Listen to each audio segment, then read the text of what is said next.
നമസ്കാരം, എല്ലാവർക്കും പ്രവാസി മലയാളിയിലേക്ക് സ്വാഗതം. വേനലവധിയും ബലിപെരുന്നാൾ അവധിയും ആഘോഷിക്കാനായി പ്രവാസികൾ ഉൾപ്പെടെ നാട്ടിലേക്ക് പോകുന്നതിനുള്ള തിരക്കിലാണ്. ഈ അവസരത്തിൽ വിദേശ നാടുകളിലേക്ക് പോകുന്നവർക്ക് കോവിഡ് സുരക്ഷാ മാർഗനിർദ്ദേശങ്ങൾ പുറത്തിറക്കിയിരിക്കുകയാണ് ഖത്തർ പൊതുജനാരോഗ്യ മന്ത്രാലയം. പ്രതിദിന കോവിഡ് കേസുകളിൽ ഉണ്ടായ വർധനവും നിരവധി രാജ്യങ്ങളിൽ കോവിഡ് കേസുകൾ ഉയരുന്ന സാഹചര്യത്തിലുമാണ് യാത്രക്കാർ പാലിക്കേണ്ട സുരക്ഷാ മുൻകരുതലുകൾ ആരോഗ്യ മന്ത്രാലയം പുറത്തിറക്കിയിരിക്കുന്നത്. വിദേശ നാടുകളിലേക്ക് പോകുന്ന യാത്രക്കാർക്കായി പൊതുജനാരോഗ്യ മന്ത്രാലയം പുറത്തിറക്കിയ നിർദ്ദേശങ്ങൾ എന്തെല്ലാമെന്ന് നോക്കാം. യാത്ര ചെയ്യാൻ ഉദ്ദേശിക്കുന്ന നാടുകളിലെ കോവിഡ് യാത്രാ നയം അറിഞ്ഞിരിക്കുകയും വാക്സിനേഷൻ, കോവിഡ് ടെസ്റ്റിംഗ് തുടങ്ങിയ മാനദണ്ഡങ്ങൾ പാലിച്ചിരിക്കുന്നുവെന്ന് ഉറപ്പുവരുത്തുകയും ചെയ്യുക. ആവശ്യമായ രേഖകൾ പൂരിപ്പിച്ചിട്ടുണ്ടെന്നും ഉറപ്പുവരുത്തേണ്ടതാണ്.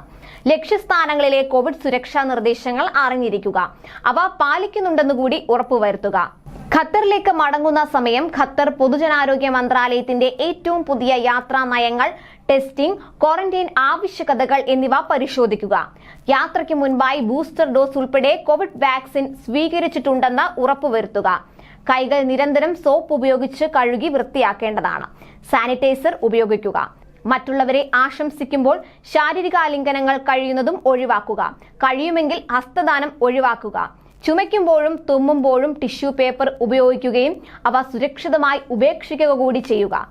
അടച്ചിട്ട പൊതുസ്ഥലങ്ങളിൽ കൂടുതൽ ആളുകൾ ഉണ്ടെങ്കിൽ മാസ്ക് ഉപയോഗിക്കാൻ ശ്രദ്ധിക്കുക. കഴിയുന്നതും കുറഞ്ഞ വായു സഞ്ചാരമുള്ള സ്ഥലങ്ങളിൽ കൂടിച്ചേരലുകൾ ഒഴിവാക്കുക. ട്രാവൽ ഇൻഷുറൻസ് രജിസ്റ്റർ ചെയ്യുക എന്നിവയാണ് മാർഗനിർദ്ദേശങ്ങൾ. യാത്ര ചെയ്യുന്നവരുടെയും അവരുടെ കുടുംബാംഗങ്ങളുടെയും സുരക്ഷ ഉറപ്പുവരുത്തുന്നതിന്റെ ഭാഗമായും രോഗബാധയുടെ അപകടങ്ങൾ കുറയ്ക്കുന്നതിനുമായി യാത്രക്കാർ നിർബന്ധമായും കോവിഡ് സുരക്ഷാ മുൻകരുതലുകൾ പാലിച്ചിരിക്കണമെന്നും മന്ത്രാലയം മുന്നറിയിപ്പിൽ വ്യക്തമാക്കുന്നു. ഖത്തറിൽ കോവിഡ് നിയന്ത്രണങ്ങൾ പിൻവലിച്ചെങ്കിലും എല്ലാവരും ആരോഗ്യം സംരക്ഷിക്കുന്നതിന് സുരക്ഷാ മുൻകരുതലുകൾ പാലിക്കാൻ സ്വയം സന്നദ്ധരായി മുന്നോട്ട് വരണമെന്നും മന്ത്രാലയം അഭ്യർത്ഥിച്ചിരിക്കുകയാണ്.